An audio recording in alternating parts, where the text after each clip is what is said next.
오늘 함께 나누실 하나님 말씀 먼저 보겠습니다. 누가복음 6장 43절에서 45절까지 말씀입니다. 누가복음 6장 43절에서 45절까지 제가 가진 성경은 신약성경 99쪽에 하나님 말씀이 있습니다. 누가복음 6장 43절에서 45절까지 세 절 말씀 한 절씩 교독하고 마지막 절 합독합니다. 43절 제가 먼저 읽겠습니다. 못된 열매 맺는 좋은 나무가 없고 또 좋은 열매 맺는 못된 나무가 없느니라. 나무는 각각 그 열매로 아나니 가시나무에서 무화과를 또는 찔레에서 포도를 따지 못하느니라. 같이 읽습니다. 선한 사람은 마음에 쌓은 선에서 선을 내고 악한 자는 그 쌓은 악에서 악을 내나니 이는 마음에 가득한 것을 입으로 말함이니라. 아멘. 우리 함께 인사하겠습니다. 잘 나오셨습니다. 성도님이 계셔서 행복합니다. 사랑하고 축복합니다. 사랑하고 축복합니다. 네, 감사합니다. 오늘은 하이델베르크 요리문답 22번째 시간입니다. 미국의 부흥사 중에 무디 목사님이라는 분 아시죠? 아주 유명한 목사님이십니다. 무디 목사님. 초등학교밖에 나오지 않았지만 주님의 은혜로 목회자가 되고 미국 전역에 또 전 세계에 다니면서 복음 전도 운동을 하셨던 아주 귀한 목사님이신데요. 이 목사님이 이런 말씀을 하셨습니다. 믿음에 관해서 이런 말씀을 하셨어요. 그대 자신을 믿어보라. 그대는 실망할 때가 올 것이다. 친구를 믿어보라. 어느 날 그들은 죽거나 그렇지 않으면 그대와 헤어질 것이다. 그대의 명성을 믿어보라. 어느 때 회방하는 혀가 그것을 뒤집어 엎을 것이다. 그러나 그리스도를 믿어보라. 그대는 현세와 내세에 후회함이 없을 것이다. 이런 말씀을 해 주었습니다. 여러분, 그렇습니다. 우리 자신 믿을 것이 못 되죠. 또 친구들도 우리가 친하게 지내고 사랑해야 되지만 믿음의 대상이 되어서는 안 됩니다. 우리가 가지고 있는 명성, 명예, 권력, 지위 이런 것들도 다 우리가 믿을 대상은 결코 되지 못합니다. 그러나 우리 예수 그리스도는 우리의 온전한 믿음의 대상이신 것입니다. 그래야 우리의 현세와 우리의 내세에 결코 후회함이 없다. 이 말씀 저와 여러분 마음 가운데 새기실 수 있기를 바랍니다. 우리는 지난주에 하이델베르크 요리문답 말씀들을 통해서 믿음과 선행의 관계에 대해서 말씀을 함께 살펴보았습니다. 요약하자면 우리가 하나님 앞에서 의롭게 되어 구원받기 위해서는 선행으로는 안 된다라는 것이죠. 왜 그렇습니까? 하나님이 요구하시는 그 선의 기준이 율법을 모두 다 행할 수 있어야 한다는 것 아닙니까? 그래서 하나님의 기준은 절대 선이에요. 절대의, 절대 선. 그래서 어느 인간 누구라도 이 하나님의 기준에 맞출 수 있는 사람은 아무도 없기 때문입니다. 그래서 선행으로 율법으로는 결코 구원을 받을 수가 없는 것이죠. 그래서 하나님께서 우리를 사랑하셔서 이 세상에 독생자 예수 그리스도를 보내주시지 않았습니까? 그분이 우리를 대신해서 십자가 지시고 우리를 대신해서 십자가에 달려 죽으시고 또 율법의 요구를 다 이루어 주심으로 말미암아 우리가 예수 그리스도를 믿기만 하면 구원받을 수 있도록 우리 하나님께서 그러한 은혜를 허락하여 주셨다는 것입니다. 그래서 믿음으로 구원받을 수 있다는 것은 하나님의 은혜요, 하나님의 선물인 것입니다. 그렇다면 선행은 아무런 필요가 없는 것인가? 지난주에 우리가 이 부분도 말씀을 나누었는데요. 선행은 우리에게 물론 필요합니다. 왜냐하면 하나님께서는 선행을 통해서 우리가 이 세상에서 그리고 저 세상에서 상을 받을 수 있게 된다고 말씀하여 주셨기 때문입니다. 그래서 복된 삶을 살기 위해서는 우리가 선행의 열매, 감사의 열매를 맺어야 한다는 것이죠. 오늘은 이 선행과 믿음에 대해서 또 질문을 하고 있고요. 더 나아가서 성례에 대한 말씀을 다루고 있습니다. 오늘은 하이델베르크 요리문답 64문에서 68문까지 여러분 교재를 보시면 5가지 질문과 답을 오늘 다루게 될 텐데요. 먼저 64문을 보도록 하겠습니다. 질문을 보면 이렇습니다. 그렇다면 사람들은 그러한 교훈으로 인해 선행에 관하여 무관심해지고 사악해지지 않겠습니까? 자, 이 질문의 의도가 무엇인지는 잘 아실 거예요. 우리가 믿음으로 구원받을 수 있다면 이제 구원은 받아놓은 것이기 때문에 삶이 약해지지 않겠는가? 선행에 대해서 무관심해지지 않겠는가? 그러다 보면 결과적으로 인간은 더 악해지지 않겠는가? 사악해지지 않겠는가? 특별히 예수 믿는다고 하는 사람들이 이 선행에 대해서 구원과 아무런 관계가 없다라고 말하면 우리가 구원받았으니까 삶은 엉망으로 살아도 되지 않겠는가라는 생각이 스쳐 지나가지 않겠습니까? 그래서 이런 질문을 하는 것이죠. 사람들은 그러한 교훈으로 인해 선행에 관하여 무관심해지고 사악해지지 않겠는가라는 것입니다. 답을 보면 이렇게 되어 있어요. 아닙니다 라고 시작하고 있습니다. 그렇지 않다는 것이죠. 그 이유가 무엇입니까? 그 이유는 참된 믿음으로 그리스도와 연합한 사람은 감사의 열매를 맺지 않을 수 없기 때문입니다. 진짜 믿는 성도라면 삶의 선행이, 그렇죠, 감사의 열매가 나올 수밖에 없다는 거예요. 오늘 우리가 함께 읽었던 본문 말씀이 바로 그 말씀을 해주고 있지 않습니까? 그 열매를 보면 안다는 것이죠. 무화과 나무에서 무화과 열매를 맺잖아요. 포도나무에서 포도 열매를 맺잖아요. 그러므로 정말 그리스도에게 접붙여져 있고 우리 예수님은 선하신 분 아니십니까? 사랑이 무한하신 분이세요.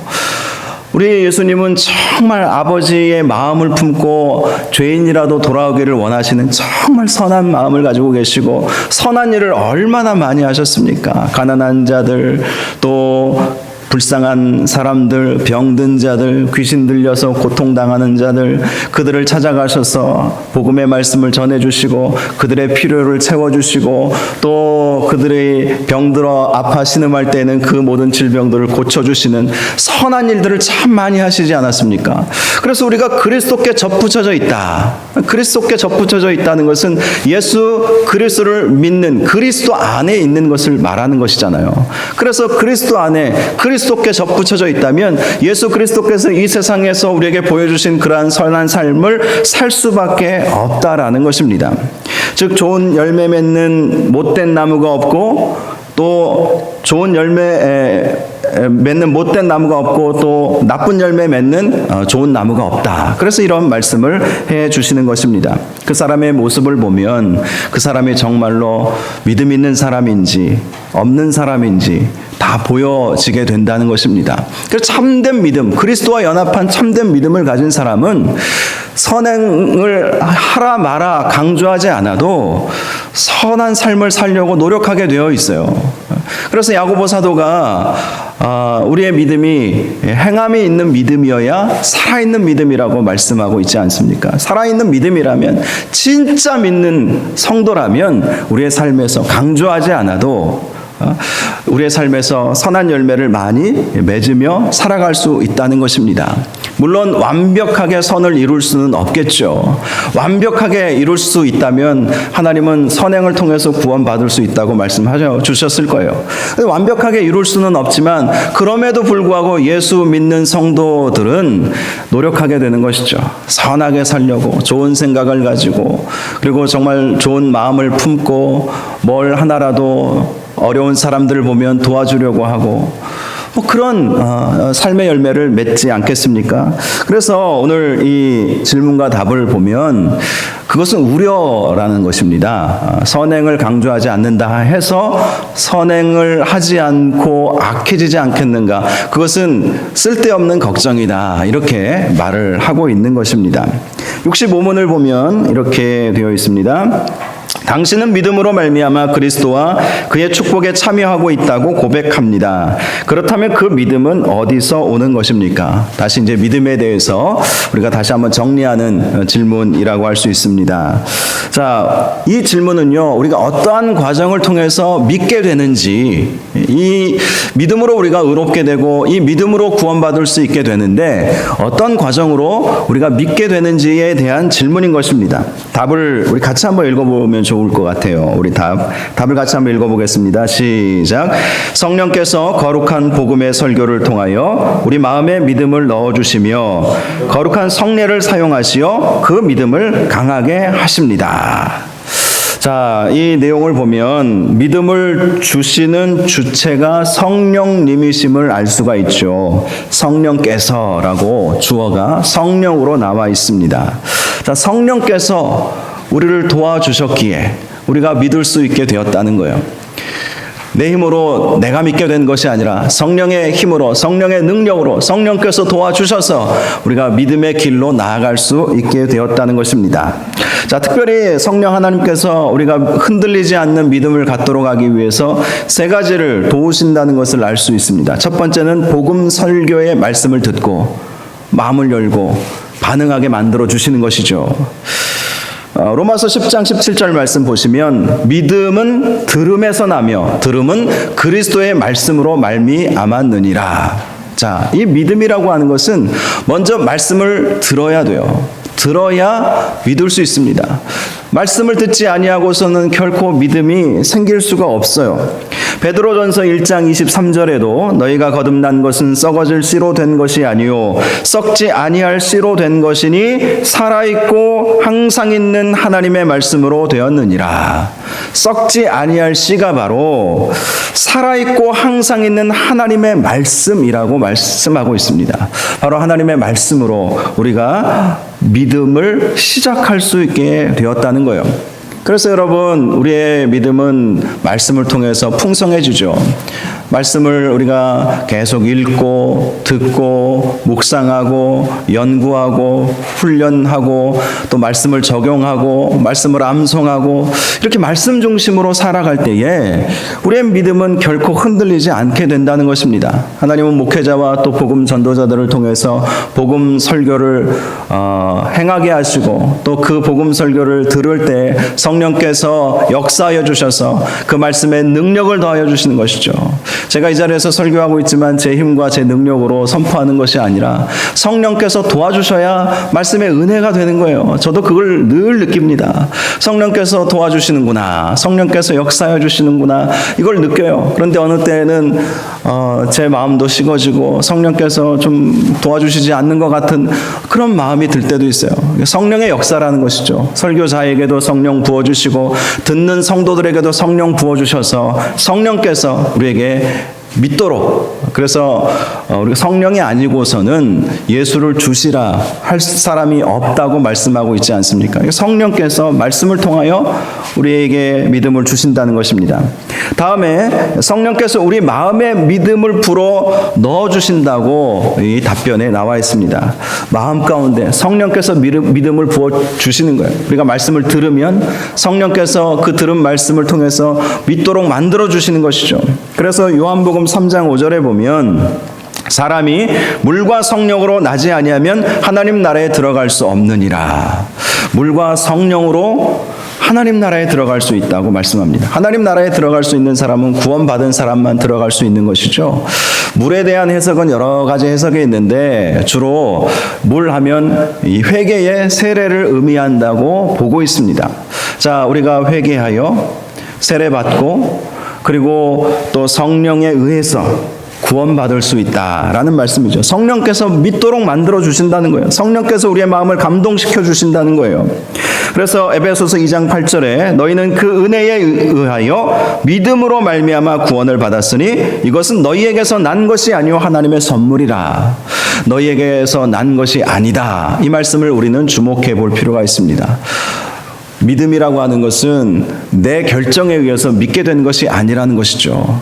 나에게서 난 것이 아니라 우리 하나님께서, 성령 하나님께서 믿도록 만들어 주시고, 그래서 이 믿음에 대해서, 구원에 대해서 하나님의 선물이라 이렇게 말씀하고 있습니다. 선물은 주는 사람의 아주 그 기쁜 마음이 담겨져 있죠. 하나님께서 우리를 구원 주시기로 작정하셨고 기뻐하신다는 사실을 알 수가 있는 것입니다. 그러므로 성령께서 주시는 선물을 딱 받으시기 바랍니다. 의심하지 마시고 성령께서 주시는 선물을 완전히 내 것으로, 그래서 믿음의 사람들 다 되실 수 있는 은혜가 있기를 주님의 이름으로 축원합니다. 다음으로 세 번째, 성례를 통해서 우리의 믿음이 강하여진다라는 말씀이 있죠. 성례를 통해서. 종교 개혁자들은요, 은혜의 세 가지 방편에 대해서 우리에게 말해 주었습니다. 우리가 어떻게 하면 은혜 받을 수 있는가? 첫째, 하나님 말씀으로 은혜 받는다라고 얘기했습니다. 말씀을 통해서 말씀이 깨달아지고 말씀을 알면 알수록 우리는 은혜 생활을 하고 우리의 믿음이 자라가게 되죠. 두 번째 방편은 기도라고 말했습니다. 기도는 하나님과의 대화이죠. 영적인 호흡이죠. 하나님과의 교제예요. 그래서 우리가 기도함으로 하나님과 친밀함을 유지하게 되고 하나님과 가까이 교제함으로 하나님의 은혜를 누릴 수 있게 된다는 것입니다. 그리고 세 번째가 성례라고 말했어요. 성례를 통해서 하나님께서 우리에게 주시는 그 은혜를 우리는 받을 수 있다. 그럼 성례가 무엇입니까? 순서를 달리해서 68문 여러분 답을 한번 보실까요? 자, 68문을 보면 신약 성경을 통해서 볼 때에 그리스도께서는 몇 가지 성례를 제정하셨습니까? 답은 두 가지입니다. 즉 세례와 성만찬입니다. 자, 성례라고 하는 것은 두 가지, 신약 성경에 나와 있는 예수님께서 제정하여 주신, 예수님이 다시 오실 때까지 우리가 시행해야 할 두 가지 성례가 있다고 말씀합니다. 바로 세례를 베푸는 것, 그리고 성만찬, 성찬 예식, 성찬식이라고 하죠. 이 두 가지가 하나님께서 우리에게 지키라고, 그리스도께서 오실 날까지 기념하라고 주님께서 우리에게 명령하시고 말씀하여 주신 두 가지 거룩한 예식, 성례하면 거룩한 예식이에요. 이 거룩한 예식을 통해서 은혜 받을 수가 있는데 신약 성경에는 세례와 성만찬을 말씀해 주고 있어요.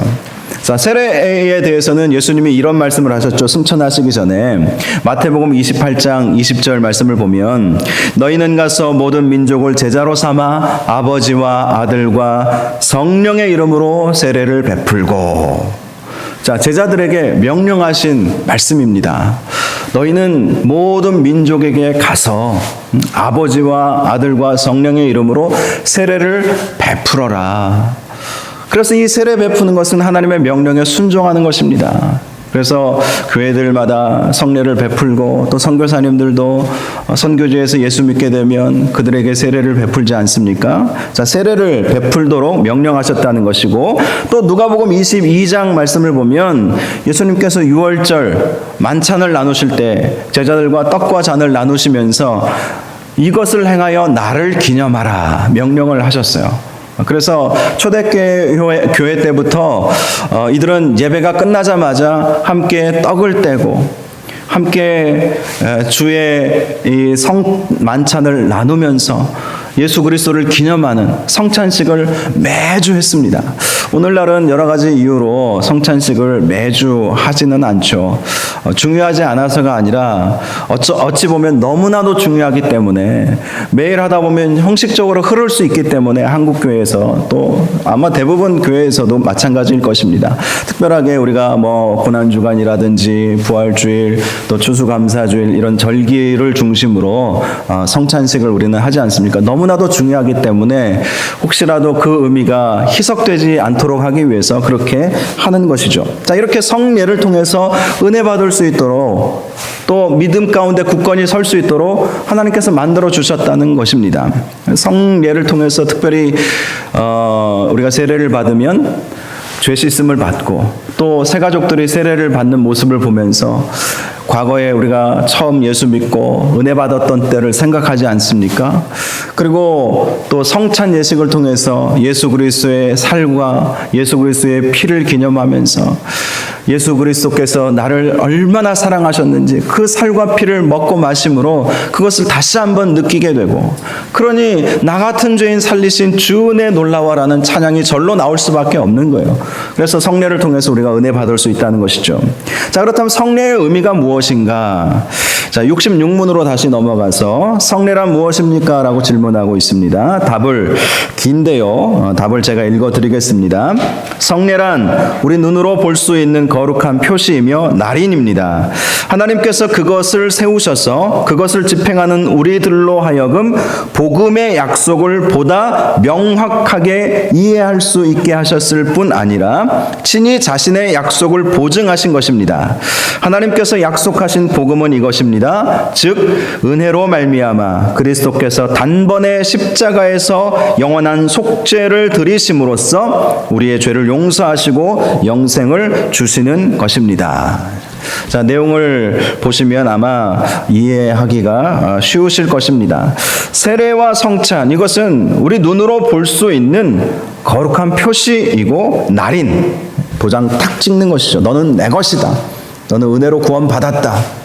회개하고 세례를 받잖아요. 그래서 머리에 우리가 물을 붓고 침례교회에서는 이 물 속에 들어갔다가 올라오고 우리 장로교회에서는 꼭 그렇게 하지 않아도 머리에 물을 부으면서 우리의 모든 죄가 씻김을 받고 이런 표식이죠. 그렇게 하면서 하나님의 자녀가 되었음을 선포하는 것이 바로 세례이죠. 그리고 성찬은 예수 그리스도와 우리가 연합되었다라는 그러한 표시이죠. 그래서 주님의 살과 주님의 피를 먹고 마심으로 내 안에는 예수 그리스도의 몸이 또 예수 그리스도의 피가 흐르게 되는 것이죠. 영적으로, 실제적인 것은 아니지만 영적으로 예수 그리스도와 연합되어졌음을 확인하고 그것을 감사하게 생각하고 다시 한번 주님 앞에 결단하는 시간이 바로 성찬 예식인 것입니다.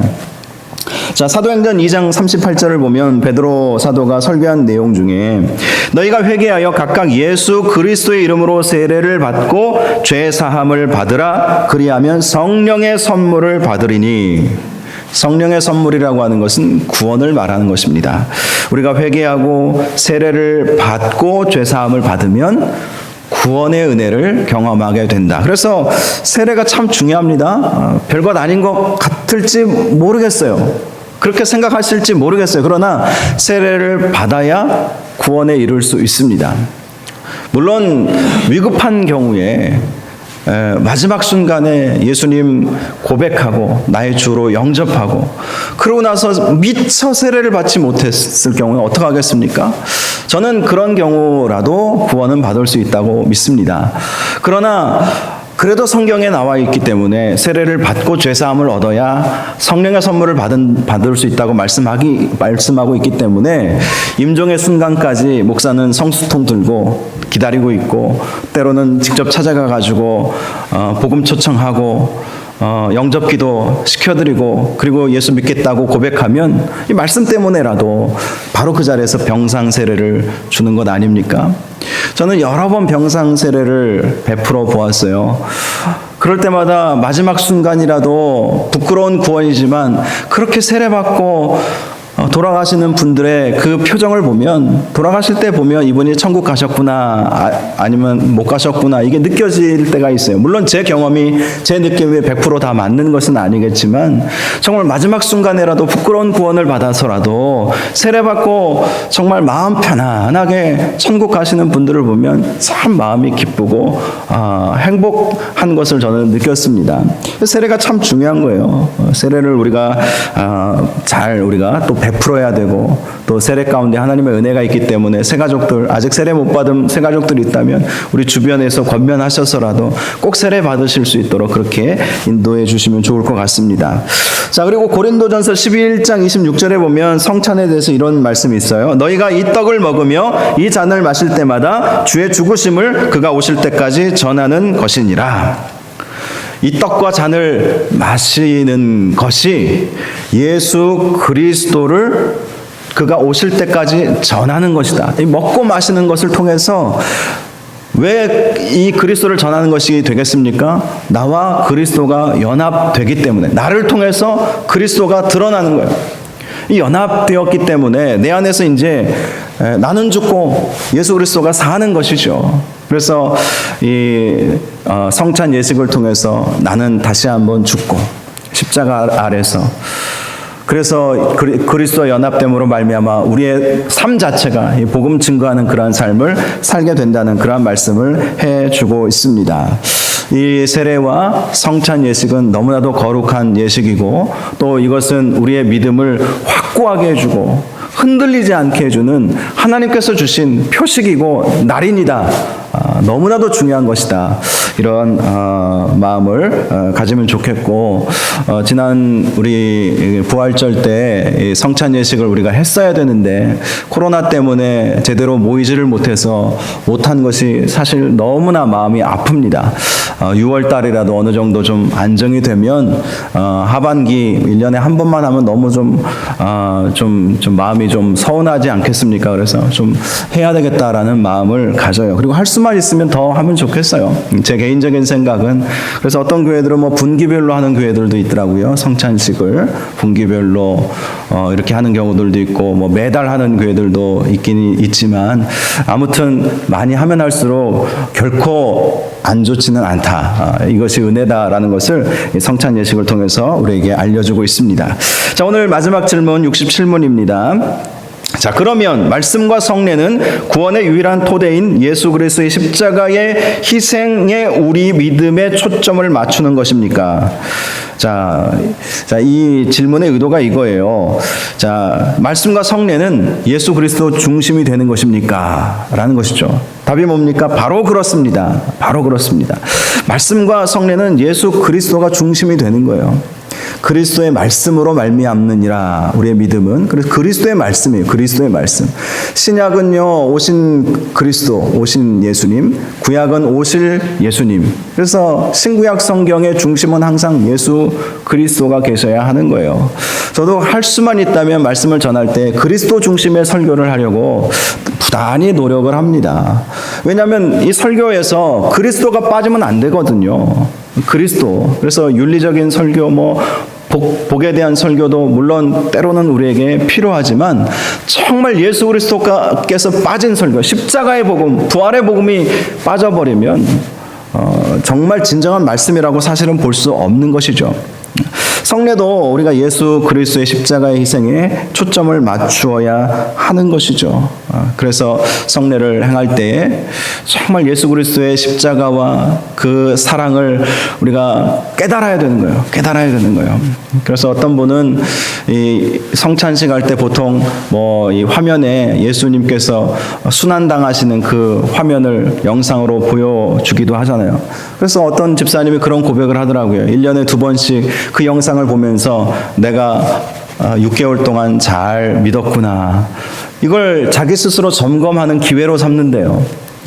그걸 보면서 여전히 감동이 되고 여전히 은혜가 되면 그래도 6개월 동안 믿음 잘 지키고 살았구나. 근데 어느 날은 그냥 감동도 없고 예수님께서 나를 대신해서 채찍에 맞고 피 흘려 죽으시는데 아무런 느낌이 없는 때가 있었다는 거예요. 그러면 이거 내 믿음에 빨간 적신호가 지금 켜져 있구나. 이걸 점검하는 기회로 삼는다는 그런 고백도 제가 들어보았습니다. 여러분 정말 이 성례를 통해서 또 성찬을 통해서 예수 그리스도를 다시 한번 바라볼 수 있어야 한다는 것이 바로 오늘 말씀의 내용인 것입니다. 자, 오늘 말씀을 정리해 보겠습니다. 다시 한번 믿음과 선행에 대해서 말씀을 우리가 해주고 있지요. 우리는 믿음을 통해서만 구원받지요. 그렇다고 선행이 무시되지는 않습니다. 왜 그렇습니까? 믿음 있는 성도는 선한 삶을 살 수밖에 없기 때문에. 그래서 결코 선한 행위가 나타나지 않아서 우리 사람이 더 악해지고 무관심해지고 그러지는 않다. 그것은 우려일 뿐이다 라는 것이 오늘 내용이었고요. 또 특별히 우리가 믿음을 얻는 과정 가운데 먼저 그리스도의 말씀을 들어야 되는 것, 그리고 또 성령께서 우리의 마음을 열어주시고 또 성례를 통해서 믿음이 확고해지는 것, 세례를 통해서 또 성찬, 그리스도의 몸과 피를 먹고 마시면서 우리의 믿음이 더욱더 확실해질 수 있다라는 내용들을 함께 살펴보았습니다. 중요한 것은 우리가 예수 잘 믿는 건 아니겠습니까? 잘 믿는 저와 여러분 되시기를 바랍니다.